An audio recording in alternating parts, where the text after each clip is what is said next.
আযান তাদের কানে পৌঁছাইছে। এখন আমাদের দেশে এমন কোন জায়গায় নাই যেখানে আযান পৌঁছায়। সব জায়গায় আযান পৌঁছায়, আযানের আওয়াজ মানুষের কানে যায়।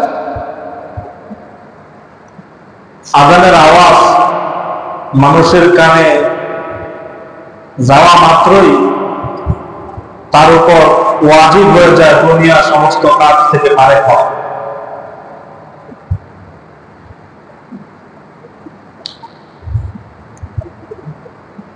কিন্তু শয়তান মাঝে মাঝে মানুষের কানের মধ্যে পর্দা হালায়, তাদের কানে আযানের আওয়াজ পৌঁছায় না।